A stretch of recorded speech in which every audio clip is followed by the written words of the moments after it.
Iniciamos con el programa de identidad. Gracias por acompañarnos un sábado más y gracias por estar al pendiente del contenido que Unión Radio presenta para ti. Aquí damos inicio, esperamos que estés preparado para poder estudiar la palabra de Dios.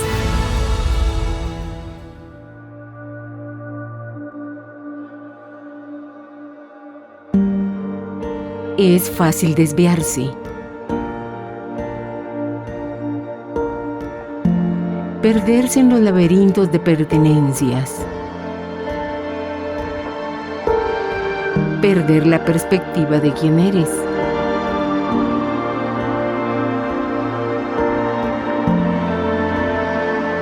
¿Cómo encontrar el camino correcto a seguir?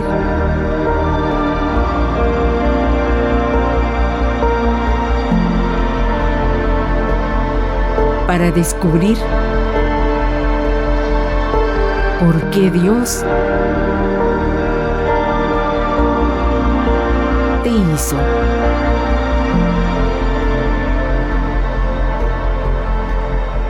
Identidad, descubriendo quién y por qué eres. Y los pastores Estuardo Guerra y Álvaro Escalante ya están preparados para poder darnos a conocer qué es lo que han estudiado ellos durante la semana en este resumen. El título es El fundamento del reino de Dios. Unión Radio presenta Lecciones de la Biblia. Nos alegra saludarlos una vez más en Lecciones de la Biblia. Aquí estamos para compartir con ustedes nuevamente un estudio de la Palabra de Dios. Pastor Álvaro, qué gusto saludarlo de nuevo en este estudio. Gracias, Pastor Guerra. También un saludo cordial ahí a toda la audiencia de la radio y las redes sociales que siempre cubren Lecciones de la Biblia, Pastor. Así es, estamos estudiando la historia y de la iglesia y la historia que ha tenido todo lo que Dios anticipó que iba a suceder. Y dejamos el último estudio cuando habían predicado que Jesús vendría el 22 de octubre. Cuando no vino, nos dimos cuenta que se enfocaron en el santuario celestial. Correcto. Y descubrieron que realmente eso era lo que había sucedido, el paso de Jesús al santuario celestial.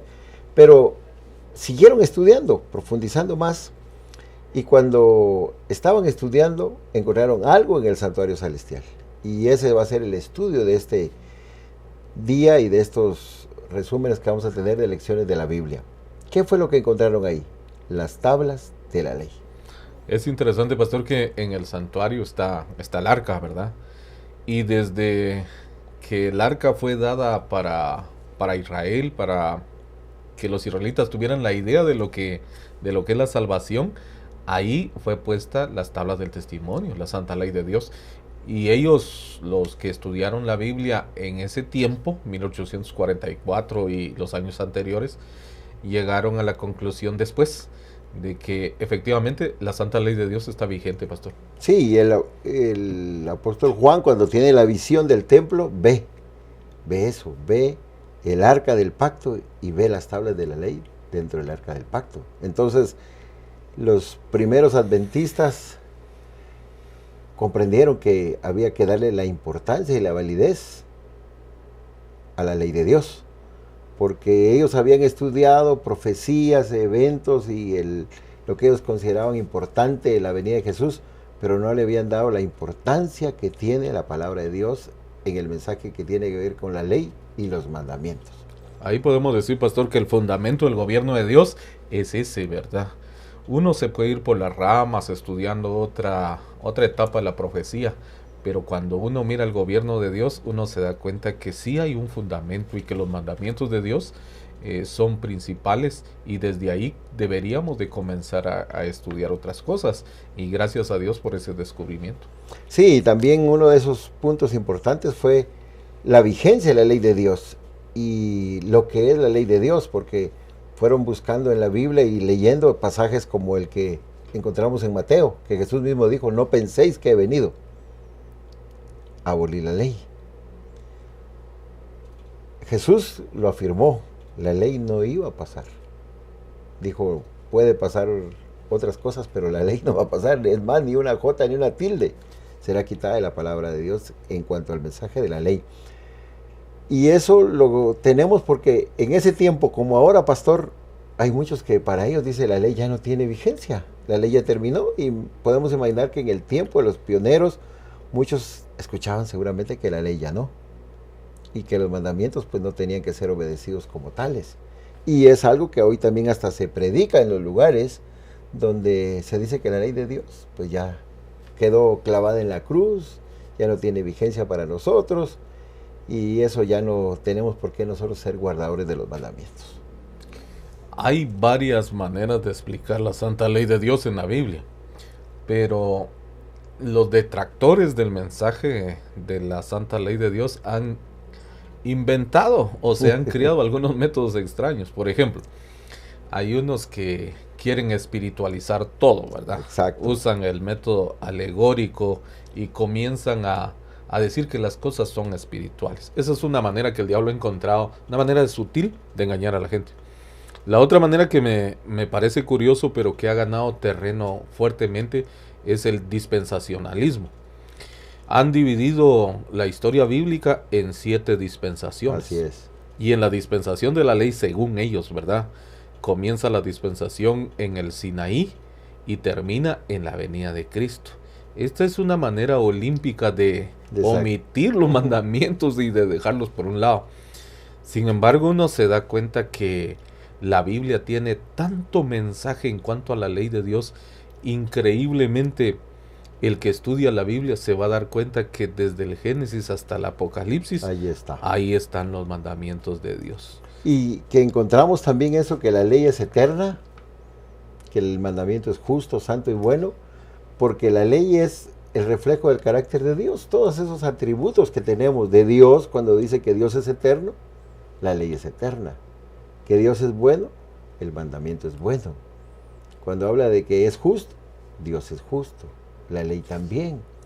Todo lo que nosotros encontramos referente a nuestro Dios, también lo encontramos en cuanto a su ley, porque es el reflejo del carácter de Dios. Es como Dios se manifiesta para que su pueblo lo conozca a Él, para que su pueblo pueda entender cómo Dios gobierna, cómo deben ser los súbditos de su reino. Entonces Dios dejó su ley, y por eso entonces no puede desaparecer, porque es eterna. Y si vamos a lo que dijo el sabio Salomón, entendemos que no puede pasar. Lo que Dios hace es eterno, y ahí tiene que quedar. Y entonces también encontraron ellos, y nosotros lo recordamos porque es algo que la iglesia lo conoce muy bien, que todos nosotros entendemos que Dios va a juzgarnos por la ley. Entonces no podemos omitir la ley, no podemos hacer lo que otros hacen, dejarla a un lado, decir ahora no es el tiempo de la ley, porque sabemos que un día seremos juzgados por la ley. Así que tenemos que tener conocimiento pleno de la ley y ratificar su vigencia. Eso es lo que dice Santiago. Así es. Santiago dice que así obrad y así haced como los que habéis de ser juzgados por la ley de la libertad. Algunos, cuando oyen de la libertad, que les encanta esa palabra, algunos dicen, ya vieron que somos libres, que estamos en libertad. Pero más adelante menciona los mandamientos de Dios y los dice claros. Así es. Y Santiago 2:10 dice, cualquiera que haya guardado toda la ley, pero ofende en un punto, se hace culpable de todos. Entonces el diablo ataca tanto la ley de Dios, porque sabe que de esa manera encontrará engañar a la gran cantidad de personas. Y tristemente está pasando. Ahora, remarcando, entonces la ley de Dios es inmutable, porque Dios es inmutable, pastor. Así es. Y el diablo sabe que las personas pueden seguir yendo a una iglesia, sentirse adoradores, sentirse conocedores de Dios, pero no guardando los mandamientos. Entonces están en plena desobediencia a Dios. Entonces él sabe que así puede tener a todos engañados. No los deja conocer la ley, y si los deja conocer, los engaña diciendo ya no es tiempo de la ley, ahora estamos bajo la gracia, y otros mensajes que nosotros conocemos. Pero en la ley hay algo importante, y ese es el punto que vamos a seguir tratando. Los mandamientos. Pero encontraron ellos luz en la ley, así como encontraron luz en el santuario, y encontraron un mensaje especial también en el 4º mandamiento, la observancia del sábado. No eran guardadores del sábado, sí habían algunos guardadores del sábado, Pero los que estaban allí iniciando como adventistas, predicando la segunda venida y estudiosos de la palabra de Dios, no eran guardadores del sábado. Pero encontraron ese mensaje, esa luz, y empezaron a investigar más en la palabra de Dios, buscar esos textos, y encontraron aquí. Bueno, ¿y entonces nosotros qué? No estamos obedeciendo los mandamientos, estamos hablando de la ley de Dios, pero no estamos obedeciendo todos los mandamientos. Entonces vinieron ahí más estudios, más interés en conocer sobre el cuarto mandamiento. Ahora es increíble, pastor, porque estos hermanos que estuvieron estudiando en esos años, ellos eran cristianos muy sinceros, y cuando encontraron acerca del sábado en la santa ley de Dios, la mayoría de ellos comenzaron a guardar el sábado. Se dieron cuenta que desde el libro de Génesis, en el capítulo 2, ya se menciona en los versículos 1 al 3, cómo Dios va terminando la creación en 6 días, y el séptimo precisamente descansa. Ya para el séptimo está Adán y Eva creados. Entonces, sinceramente, ellos comenzaron a analizar lo que estaba pasando y comenzaron a guardar el sábado. A mí me parece increíble esa situación, porque hoy en día hay gente que guarda 9 mandamientos, aún así no aceptan. Hace poco le estaba diciendo a alguien, ustedes guardan los 9 mandamientos, pero les hace falta uno. Pero el diablo los ha llevado a un extremo. Pero cuando uno estudia profundamente la Biblia, porque Apocalipsis 14, 6 y 7 ya habla directamente de eso, uno llega a la conclusión que es necesario guardar el sábado. Así es, y ellos fueron entendiendo que el sábado se guarda en reconocimiento quién es el creador. Porque Apocalipsis dice eso, adorad al creador del cielo y la tierra. Y entonces el sábado es para reconocer quién es el creador, que nosotros no somos nuestros propios creadores, sino que hay un creador al que debemos adoración. Y también para recordar quién es el que nos redimió. Jesús es nuestro redentor. Entonces el sábado es propicio que nosotros adoremos a Dios como creador y también como redentor. Hay algo que está escrito ahí en el mensaje de esta lección, y quería compartirlo, y lo vamos a recordar, pastor. El sábado es un símbolo de descanso, no de obras. Porque hay quienes piensan que a veces nosotros guardamos el sábado, obedecemos los mandamientos, pensando hacer obras, pensando hacer méritos. Pero el sábado no, es eso. Es un símbolo de que yo tengo confianza en Dios, descanso en Dios, y no estoy haciendo obras para ganar méritos, sino porque Dios me ha puesto a hacer obras, porque para eso nos preparó desde el principio, para hacer buenas obras. Pero yo descanso. Mi seguridad está en Dios.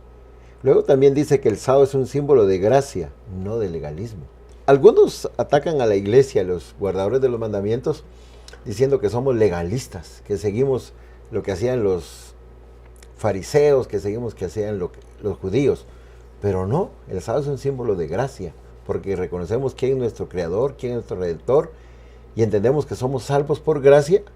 No estamos obedeciendo la ley con el propósito de ser reconocidos como fieles guardadores de la ley, y por eso vamos a ganar un mérito delante de Dios. No, somos salvos por gracia, y estamos claros de eso. Y el sábado es un símbolo de seguridad, no de condenación. Porque cuando nosotros confiamos en Jesús como nuestro Salvador, estamos seguros que son sus méritos los que se presentan allá en el santuario celestial, no los nuestros. Y que al estar en Jesús, entonces no estamos condenados, porque eso es lo que dice Romanos, que el que está en Jesús no es condenado. Y por último dice, el sábado es un símbolo de dependencia en Dios, no de nosotros mismos. Cuando yo guardo el sábado, cuando yo descanso el sábado, cuando yo reconozco a mi Creador, cuando reconozco a mi Salvador, entonces yo digo, yo dependo de Dios, no estoy interesado en las cosas materiales del sábado, no estoy preocupado por ganancias que puedo tener en sábado, no estoy preocupado qué hacer, sino que sé dónde estoy en adoración a Dios, porque reconozco que todo lo ha hecho Él por mí. Entonces el sábado tiene ese propósito. Cuando nosotros confundimos, o cuando otros no conocen la belleza del sábado ni la delicia que es el sábado, entonces tienen un concepto equivocado y nos juzgan de esa manera. Esa parte última, pastor, yo le he platicado con varios que guardan otro día, ¿no? Otro día, sí. Yo les he dicho que los guardadores del sábado son los que de verdad aprenden a vivir por fe. Porque la gente dice, nosotros vivimos por fe, no vivimos por obras, dicen algunos. Y señalan rápidamente, guardar el sábado es por obras. Yo les digo, guardar el sábado es por fe, es dependencia de Dios. Porque ¿qué me garantiza que el día sábado yo voy a tener comida y voy a tener los recursos necesarios para vivir? ¿Qué me garantiza eso? Solamente Dios. Que yo cierro mi negocio, que no hago nada. Correcto. Y que sé que hay otras cosas ahí, materiales que podrían rendirme, pero yo no. Esa es la mejor manera de demostrar que tengo fe. Correcto. Entonces el sábado es demostrar nuestra dependencia de Dios. No es hacer una obra. Las obras las están haciendo aquellos que están trabajando, que están luchando por ver cómo... Y están procurando por ellos mismos. Procurando por ellos. Pero los que están por fe guardan el sábado sin temor. Y qué extraordinario. Hay otra cosita que me gusta del sábado, pastor. El sábado nos recuerda que tenemos, usted ya lo dijo, que tenemos un Creador. Así es. Mucha gente en este mundo está viviendo en completa soledad, se sienten solos, no saben de dónde vienen, no saben para dónde van. Pero el sábado nos recuerda que Dios nos crió y que también nos recrió, a eso le llamamos redención. Entonces cuando yo guardo el sábado, comienzo a sentir, entonces sí, existe un Creador, entonces sí hay un Dios, entonces dependo de Él, no soy una partícula perdida en este espacio, o quizá no soy una persona que no tiene valor. Y entiendo que tengo un propósito en la vida, porque si hubo un Creador, me hizo por algo. Es cierto. Y me colocó en este mundo por algo. Pero realmente eso es lo que enseñan muchas filosofías y modernas enseñanzas que hay, que hablan de que nosotros mismos podemos salir adelante por nosotros mismos, que nosotros somos nuestro propio Dios, que no tenemos por qué reconocer otras deidades, pero todo eso hace que el mundo viva, como usted lo dijo, en soledad, viva en depresión, que es algo que ahora hay en aumento, porque no aprenden a depender de Dios ni a reconocer el señorío ni la creación de Dios. Y qué bonito va a ser cuando uno aparta el tiempo del sábado, porque la semana se va rapidito. Pero uno termina completamente cansado. Y cuando uno está cansado puede cometer errores. A veces la mente está agotada. Entonces uno no toma decisiones como deben ser. Pero qué bonito es cuando uno dice, bueno, ahora el sábado yo lo dedico a estar con mi Dios. Y Dios es el que nos orienta, nos guía, nos capacita. Y entonces esa pausa que hacemos semanalmente nos ayuda, nos recarga, para que podamos seguir viviendo como Dios quiere que vivamos, con las decisiones adecuadas, teniendo sentido en la vida y recordando que gracias a Dios tenemos salvación en Él, le damos el sentido verdadero a la vida y también recordamos las promesas de que el Señor tiene algo mejor para nosotros. Sí, no solo es un descanso físico, porque muchos a veces lo piensan y también critican, ¿verdad? Que son muy irresponsables, que el sábado no trabajan y usan otros términos así para decir que no son personas cumplidas, que trabajan los días necesarios, sino que cierran el negocio. Entonces dice que son, hasta usan expresiones como que son vagos y eso. Pero realmente el sábado no es solo un descanso físico, eso podemos descansar otro día. Realmente es un descanso en el Señor, un descanso espiritual, es una renovación de fuerza espiritual de ese propósito de la vida, de seguir adelante y de la confianza en que Dios ha sido muy bueno con nosotros. Entonces le queremos agradecer por las bendiciones recibidas. Nos encontramos con Él en el día sábado, con el Señor del sábado, y nuevamente estamos adelante para seguir en esta vida. El sábado también tiene que ver con la adoración y hablamos de los eventos finales. Todo este tema que hemos estudiado en estos meses se llama el gran conflicto. Y el gran conflicto inició por la adoración. El enemigo ha querido recibir la adoración desde el cielo. Ha querido usurpar el lugar de Dios. Ha querido que los reinos de Dios le den a Él el reconocimiento. Entonces ha buscado la adoración. Y como no la pudo conseguir en el cielo, la busca en la tierra. Y ha levantado poderes, ha levantado reyes y ha dirigido las mentes de ellos para conseguir esa adoración. Adoración que le corresponde a Dios, pero Él ha buscado de alguna manera para conseguir esa adoración. Y lo digo, pastor, porque vamos a estudiar ese punto importante que se llama la marca de la bestia, que a muchos los asusta con solo oír eso, pero que cuando estudiamos la Biblia y Apocalipsis nos damos cuenta que no es algo terrorífico, sino que es una enseñanza de lo que va a suceder y que ya el enemigo comenzó con esa tarea y que también se va a mostrar la lealtad hacia Dios. En ese caso, pastor, diríamos entonces que hay falsos adoradores y hay verdaderos adoradores. Entonces hay falso día de reposo y hay un verdadero día de reposo. Los falsos adoradores entonces tendrán la marca la bestia. Así es. Ahora el asunto es que la marca la bestia entonces, ¿verdad? Pero ya mencionamos que hay 2 días, ¿verdad? Que hay un día verdadero de adoración y ya comentamos bastante acerca del sábado y no hay duda que el sábado no fue invalidado, lo han querido quitar. Así es. Y usted dijo que a través de reinos, a través de poderes, a través de emperadores, en fin, ya sean poderes religiosos o poderes civiles, han querido meter las manos para quitar el verdadero día del Señor. Ahora, la pregunta es, entonces, ¿qué hacemos si queremos ser verdaderos adoradores? ¿Qué tenemos que hacer? Adorar a Dios en el día correcto, como dice su palabra, como nos enseña obediencia a los mandamientos por amor a Dios. Entonces vamos a adorar a Dios, al Creador, porque cuando dice Apocalipsis que tenemos que temer a Dios y darle gloria y adorar a aquel que hizo, entonces lo debemos hacer en el día que el Señor estableció. El enemigo ha enseñado que hay otro día y realmente ahí no le estamos adorando a Dios, aunque vayamos a un templo, aunque tengamos una reunión de culto, no estamos adorando a Dios porque no estamos obedeciendo, ni estamos haciendo lo que Dios dijo, sino que estamos siguiendo las instrucciones de hombres dirigidos por Satanás. El diablo es astuto, porque algunos sinceramente van en otro día a adorar. Y hay gente que dice, pero es que yo amo a Dios, y tienen diversas maneras de demostrar el amor a Dios, pero realmente la Biblia en Apocalipsis 12 dice que el diablo haría guerra en contra del pueblo de Dios, en contra del remanente de Dios. Sí. Y Apocalipsis 14 también habla de que se fue a hacer guerra contra la descendencia de ellos, los que guardan los mandamientos de Dios y tienen la fe de Jesús. Significa entonces que el día sábado es una señal para el pueblo de Dios. De lealtad. De lealtad, de fidelidad y de adoración. Finalmente, el diablo está buscando sus adoradores y Dios tiene sus verdaderos adoradores.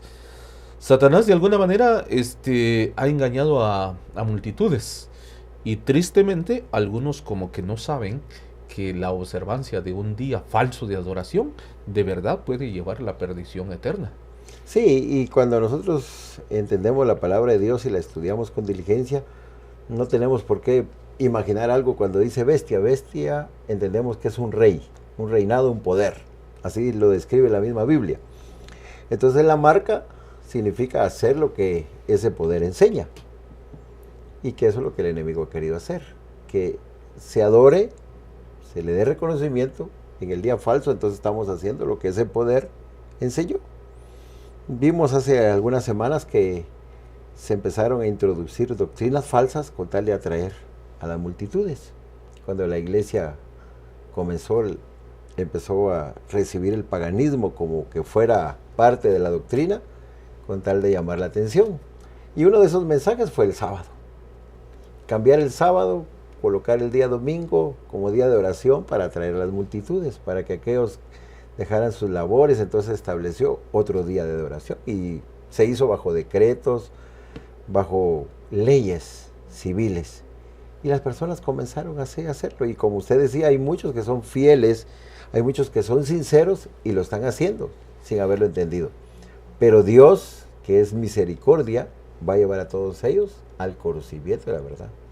Y entonces ahí vendrá el momento cuando la persona decidirá, ya conozco la verdad, pero quiero seguir en observancia del día falso, día domingo. Entonces él mismo está decidiendo que no quiere obedecer a Dios. Y entonces, ¿qué vendrá sobre él? Ahí es donde la Biblia dice que sobre esas personas que de ellos salió la decisión de no obedecer a Dios, entonces recibirán la marca de la bestia, que quiere decir, serán leales a ese poder pagano, mentiroso, engañador, que ha hecho que las personas se alejen de Dios. Me parece interesante eso, pastor, y hay que remarcarlo, porque la gente que está guardando el domingo a veces decimos dominicales, creo que Sí, es un término que se adapta, ¿verdad? Digamos, guarda el domingo y lo haces de manera sincera, no podemos decir que tienen la marca la bestia. La marca la bestia es hasta el momento en que ya decide exactamente. y él dice, bueno, yo ya sé la verdad, ya sé que la Biblia dice el sábado y ya sé que el domingo pues no es el día del Señor, pero yo decido ir el domingo. Entonces ahí prácticamente para él sí se convierte en la marca la bestia eso. Ahora, me llama la atención también una situación que está pasando actualmente. Y me gustan las redes sociales, pero las redes sociales es el mundo de Sí, verdad, sí, la porque actualidad. cada quien dice lo que piensa. Pero yo he visto últimamente gente de congregacionalista. Cuando digo congregacionalista, algunos no me van a entender, pero me refiero a algunas congregaciones que guardan el Sí. domingo. Pero yo he visto últimamente algunos de sus líderes confesando públicamente, a veces ante las cámaras, en las redes, a veces subiendo videos y diciendo, nosotros estamos comenzando a creer en el sábado. Y qué Así es. interesante esa parte, porque ahora, si ya saben del sábado, les está faltando poco para llegar a esa luz. Y la Biblia dice que muchos de ellos van a llegar Así es. a la iglesia. Y qué alegre, porque a veces uno escucha la gente desafiar el principio bíblico. Y a veces dicen, bueno, pues es que el sábado ya pasó, el sábado quedó clavado en la cruz. Y realmente lo que quedó en la cruz del Calvario fueron las leyes ceremoniales, las leyes rituales. La ley moral continúa. Hace poco le digo a alguien que la ley de Dios es para 1000 generaciones. Y si nosotros contamos las generaciones, no hemos llegado a 1000 generaciones y no vamos a llegar. Eso significa que la ley de Dios permanece para siempre. Qué alegre, el mensaje de los 3 ángeles de Apocalipsis 14:6 deja claro que hay un remanente, que hay un pueblo, que hay una iglesia que predica esas verdades. Y los adventistas del séptimo día sí creen que son el pueblo llamado a levantar la voz, no para condenar a la gente, sino para mostrar que La verdad de este tiempo. Y gloria a Dios porque mucha gente está llegando a ese conocimiento.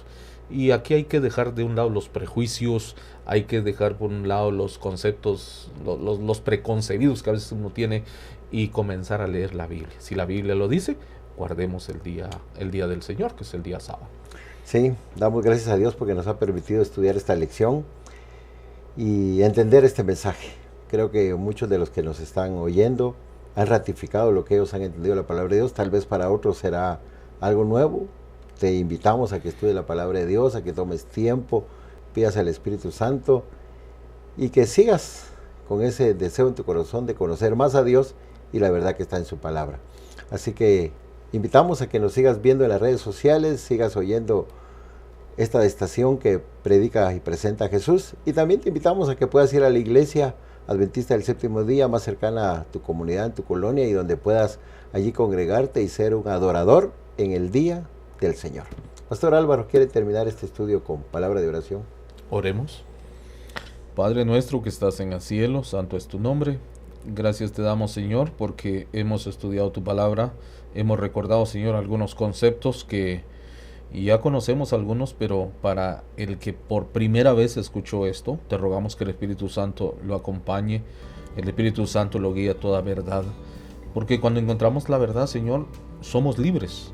Y esa es la verdadera libertad que necesitamos. Amén. Y que los mandamientos de Dios se escriban en nuestro corazón y que el cuarto mandamiento, que es el día de descanso, nosotros lo entendamos con claridad, de tal manera, Señor, que podamos agradar tu nombre, recordando que tú eres nuestro Creador y también nuestro Redentor. Queda con todos nosotros, con la audiencia y con todos aquellos que escuchan y ven también este programa. Te lo agradecemos en el nombre de Jesús.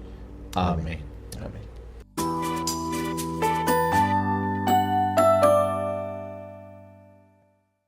Y ahora iniciamos con el pastor Eber Roblero, que ya está listo para presentarnos el plato fuerte de esta mañana. ¿Estás listo para conocer el tema? Identidad. Descubriendo quién y por qué eres.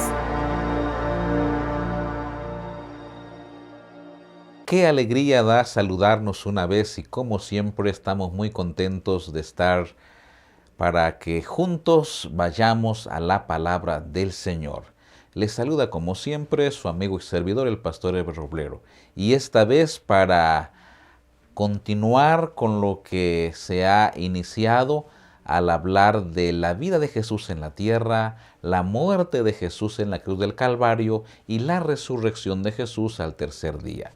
El tema de hoy tiene que ver con la muerte de Jesús en la cruz del Calvario. Y no olvidemos que la vida de obediencia de Jesús en la tierra, la muerte de Jesús en la cruz del Calvario y la resurrección de Jesús al tercer día constituyen el medio por el cual el plan de redención se ha llevado a cabo para todo aquel que cree en Cristo Jesús. Por eso, comprender el tema de la muerte de Jesús es sumamente importante para poder estar mejor, claros y con mayor fe y determinación, creyendo en el plan de salvación, creyendo en Cristo Jesús y creyendo de esa manera que otros pueden también alcanzar salvación si logran entender con cuánto amor Dios nos ama, que llevó a cabo este plan de redención. Vayamos entonces a la muerte de Cristo Jesús. Vamos a decir que la muerte de Jesús no fue nada más un acto de morir como mártir o como se hace hoy en los dramas, ¿verdad? Algo cumbre de todo el proceso que se llevó a cabo para que se esperara algo extraordinario y al fin se dijera, murió. No. La muerte de Cristo Jesús en realidad fue más que eso. Oigamos, la muerte de Jesús es sustitutiva, expiatoria, reconciliadora y transformadora. Esto tenemos que entenderlo y tenemos que comprenderlo muy bien, porque al lograrlo, entonces vamos a tener más, diríamos, aceptación de la enorme dimensión que la muerte de Jesús significó en la cruz del Calvario para nosotros como raza humana, para el universo entero también, porque la muerte de Cristo Jesús cumplió propósitos bien específicos. Hablemos de lo primero. La muerte de Jesús fue sustitutiva. ¿En qué sentido? Leamos en 2 Corintios 5:21. Dice, al que no conoció pecado, por nosotros lo hizo pecado, para que nosotros fuésemos hechos justicia de Dios en él. Recordemos que la tesis toral, digamos, de la redención es esta. La justicia de Dios debía cumplirse y el amor de Dios debía mostrarse. ¿Cómo hacer coincidir esto? La paga del pecado es muerte. El ser humano es pecador, entonces tiene que morir. Dicho de otra manera, tú y yo, por ser pecadores, entonces lo que nos corresponde es morir como pecadores y morir para siempre. Morir. Pero Dios lo que quiere es que vivas para siempre. Entonces, como la paga del pecado es muerte, tú y yo teníamos que morir. Ahora viene Jesús y dice, no, yo voy a morir. Entonces, si se cumplió la justicia, la paga del pecado es muerte. Y si se cumplió el amor de Dios, no quiero la muerte del impío, sino que proceda al arrepentimiento. pero alguien debía pagar. Y ese que pagó con su vida, Cristo Jesús. Sí, Cristo Jesús. ¿Por qué? Porque la muerte de Él sustituyó tu muerte y mi muerte.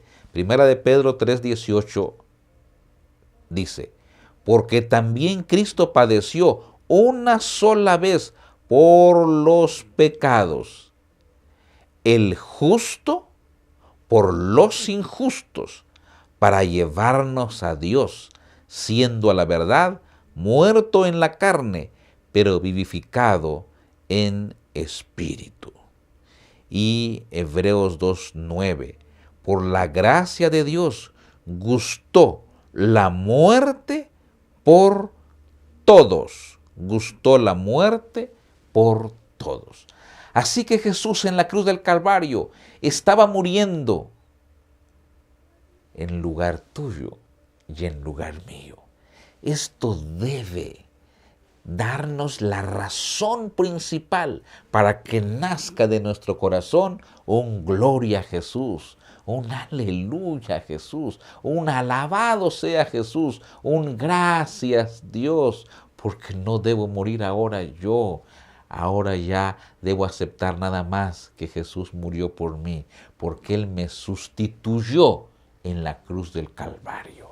Alabado sea Cristo Jesús. En segundo lugar, la muerte de Cristo es expiatoria.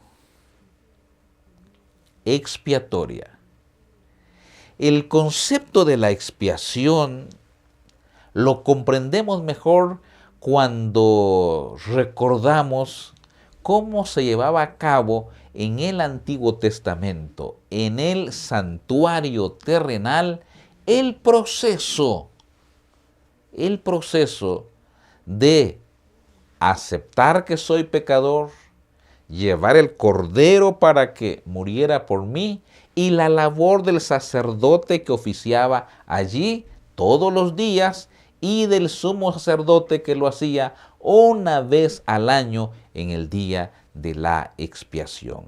En realidad, expiación tiene que ver con el perdón total. Pero vayamos y recordemos algunos pasajes del Antiguo Testamento que de paso el libro de Levítico explica con detalles todo esto. Solo leamos algunas partes para tomar la idea principal. Levítico 4:20 y luego el versículo 26. Dice Levítico 4:20. Y hará de aquel becerro como hizo con el becerro de la expiación. Lo mismo hará de él. Así hará el sacerdote expiación por ellos y obtendrán perdón.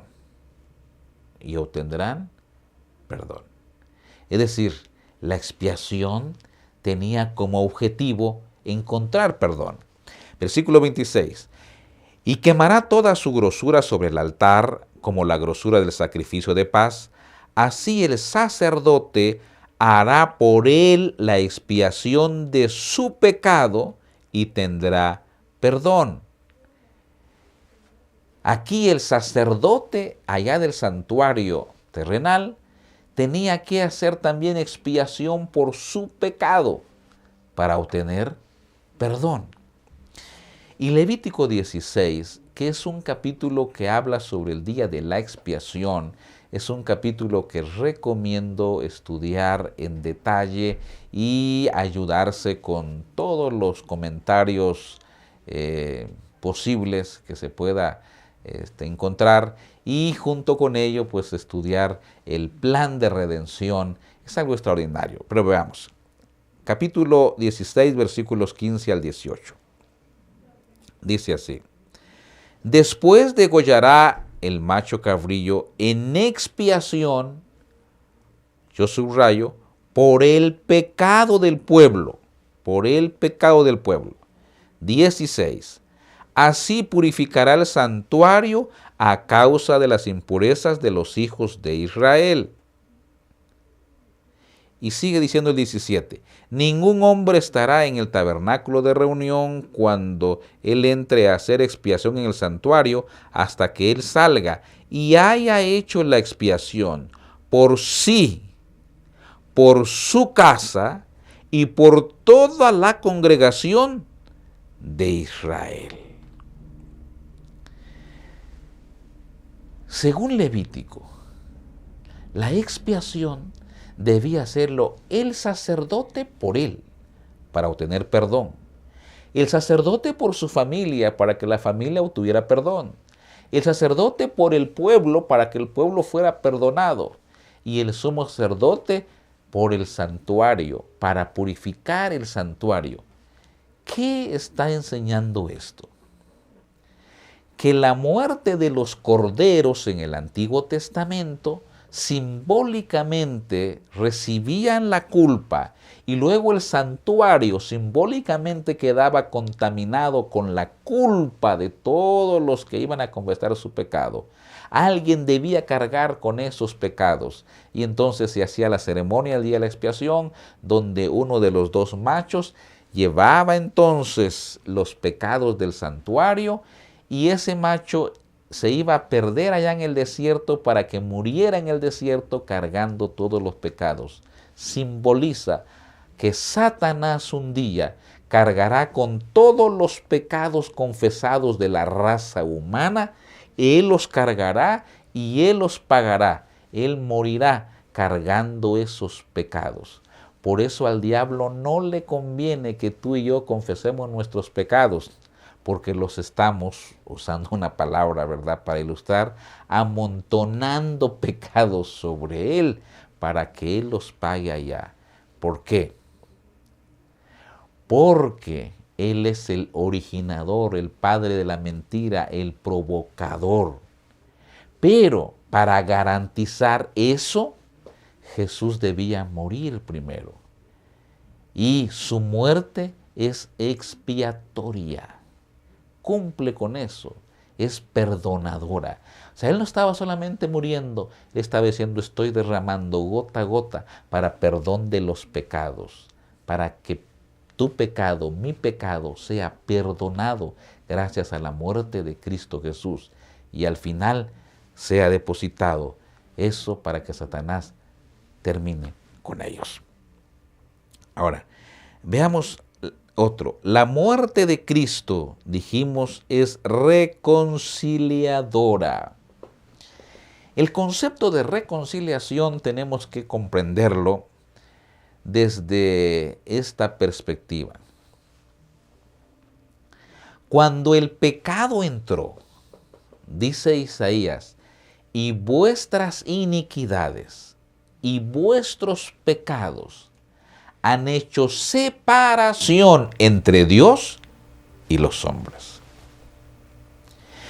El mismo Dios, cuando Adán y Eva pecaron, y cuando viene y busca a Adán y a Eva y conversa con ellos, entonces se dice que iba a haber una enemistad entre los descendientes que iban a ser de Jesús y los que iban a seguir a Satanás. Iba a haber una enemistad. Pero lo más lamentable era que quedamos separados de Dios. El pecado es lo que hace, enemistarnos con Dios. Por eso es, diríamos, entendible la actitud de muchas personas que insultan, que blasfeman, que no creen, que hacen cualquier cosa contra Dios. Claro, humanamente hablando, con la naturaleza pecaminosa que tenemos, eso es lo que somos, enemigos de Dios. ¿Y cuándo han visto ustedes a un enemigo de alguien hablando bien de ese alguien? No. Los enemigos en realidad lo que hablan es mal del otro. Éramos enemigos, pero con la muerte de Cristo Jesús, vean lo que pasó. Segunda de Corintios 5:19. Segunda de Corintios 5:19. Dice así: que en Dios estaba en Cristo reconciliando consigo al mundo, no tomándoles en cuenta a los hombres sus pecados, y nos encargó a nosotros la palabra de reconciliación. Este proceso de reconciliación es la clave realmente para que tengamos paz en el corazón. Paz en el corazón. Ya hemos sido reconciliados con el Señor. Y el concepto de reconciliación en el original es bien, diríamos, descriptivo. Por ejemplo, reconciliar a dos enemigos es una tarea difícil. Porque si se pone de lado el reconciliador de una parte, se ve mal. Y ya la otra parte dejaría de buscar la reconciliación. Si el reconciliador se pone de parte de este lado, afectaría también al otro lado. ¿Cómo lograr la reconciliación? ¿Cómo llegar a pasar de enemigos acérrimos a íntimos amigos ahora? Bueno, la muerte de Jesús logra reconciliarnos. Logra reconciliarnos. ¿Y saben qué? Jesús, con su muerte, paga lo que la justicia exigía. Y con su muerte muestra su amor para con el condenado. El plan de salvación es perfecto y la muerte de Jesús consigue la reconciliación. Dice Romanos 5:10, siendo enemigos, dijo Pablo, fuimos reconciliados con Dios por la muerte de su Hijo. Entonces, si hay alguien que debe tener paz en su corazón, es un hijo de Dios. Si hay una paz que necesita tu vida, es sentirte perdonado por Cristo Jesús. ¿Qué es lo que no permite que tengamos paz al 100%? Puede haber muchas cosas de este mundo, de esta tierra y de esta realidad humana. Pero si hay algo que debemos buscar, es la reconciliación con Dios. Más bien, si hay algo que debemos aceptar, es que Jesús ya murió por nosotros y nos reconcilió con el Padre. Tú y yo podemos ahora ser íntimos amigos de Dios. A tal punto que Jesús dice, ya no los llamaré siervos, sino amigos. Qué privilegio ser amigos de Jesús.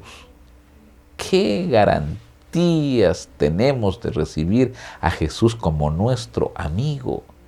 Sí, porque en la cruz del Calvario, Él estaba logrando la reconciliación. ¿Y saben qué? Él también nos ha encomendado a nosotros, según Romanos 5:11, lo siguiente. También nos gloriamos en Dios por el Señor nuestro Jesucristo, por quien hemos recibido ahora la reconciliación.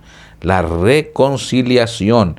Y además de eso, hemos también sido llamados a ser reconciliadores. No que nosotros muramos o que paguemos eso, sino en decirle también a otra persona, hey, ven, esa paz que te hace falta, eso que está perturbando tu vida, esa cadena de situaciones que te afectan y que te puede estar consumiendo, como lo hacía el pecado de David, que estaba secando sus huesos incluso. Eso tiene solución. es la confesión de pecados a Cristo Jesús, aceptar su muerte.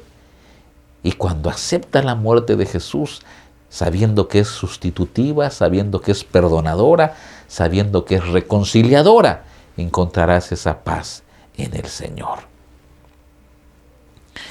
¿Qué más logró la muerte de Jesús en la cruz del Calvario? ¿Qué más logró? Algo interesantísimo. La muerte de Jesús es transformadora. ¿Qué es la muerte de Jesús? Transformadora. ¿Cómo ocurre ese efecto de la transformación en la vida de un pecador, en la vida de un ser humano, y que de pronto esa vida puede llegar a transformarse para bien, por supuesto? ¿Cómo ocurre? Bueno, vayamos a Romanos capítulo 6, versículo 4. Porque somos sepultados juntamente con Él para muerte por el bautismo, a fin de que como Cristo resucitó de los muertos por la gloria del Padre, así también nosotros andemos en vida nueva. Voy a explicar esto y ojalá que pueda quedar y pueda provocar una acción en nosotros a aceptar la invitación que Jesús nos hace el día de hoy. Mira, la muerte de Jesús no quedó ahí nada más en el Calvario aquella tarde. Jesús fue sepultado, pero no quedó ahí en el sepulcro. Jesús fue resucitado. Esos actos hacen que cuando comprendemos la muerte de Cristo Jesús, entonces tú y yo llegamos a la conclusión que para ser transformados necesitamos ser bautizados. ¿Sí? Ser bautizados. ¿Por qué razón? Porque dice el texto que cuando somos bautizados, simbólicamente somos sepultados allí, nuestra vida de pecado, nuestra vida de transgresión, nuestra vida de maldad, queda sepultada.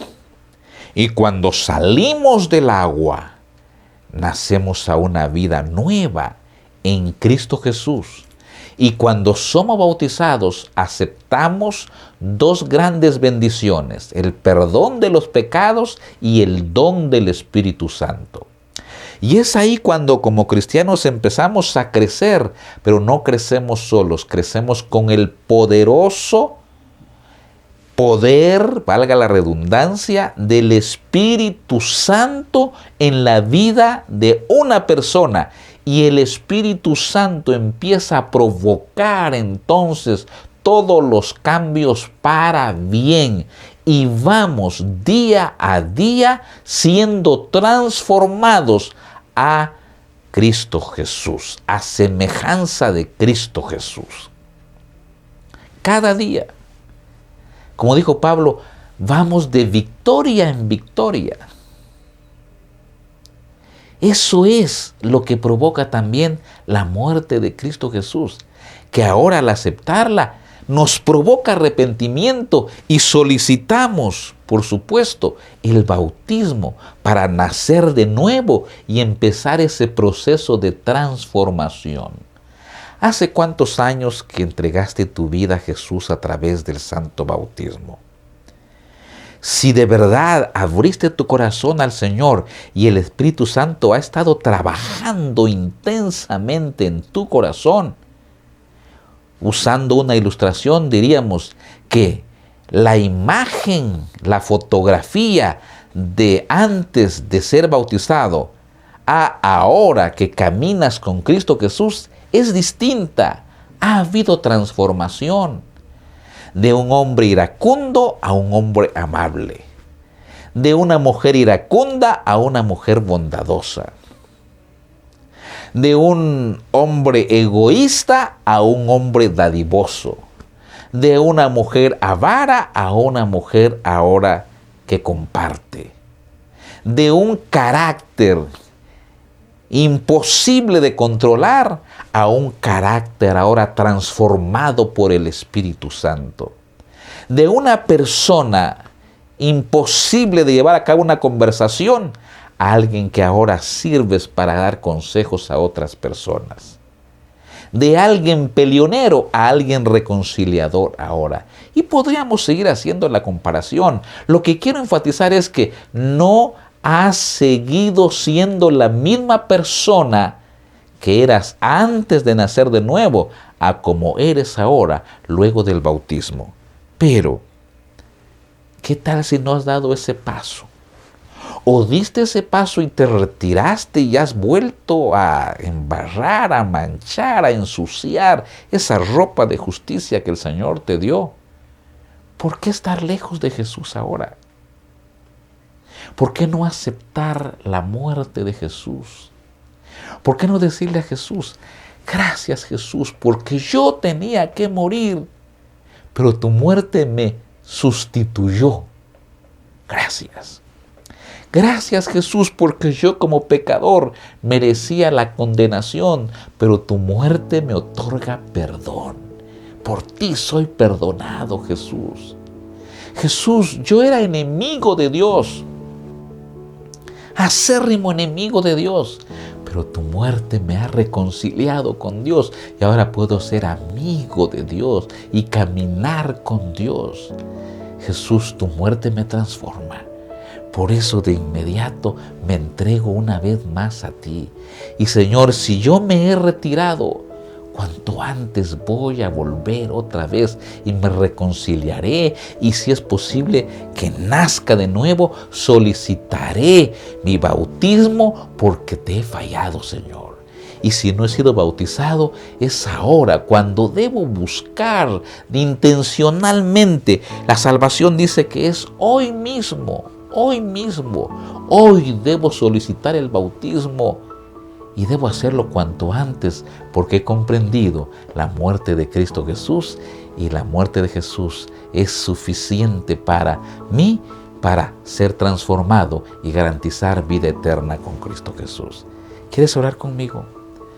Querido Padre que estás en el cielo, la muerte de Jesús no fue un acto nada más de mostrar valentía o de ser exhibido como un héroe. La muerte de Jesús fue por nosotros. La muerte de Jesús fue para perdonar nuestros pecados. La muerte de Jesús fue para reconciliarnos con Dios. Y la muerte de Jesús es para transformarnos día a día, gracias al poder del Espíritu Santo. Gracias Jesús por tu muerte. Entregamos nuestra vida una vez más hoy mismo a ti. En el nombre de Jesús. Amén.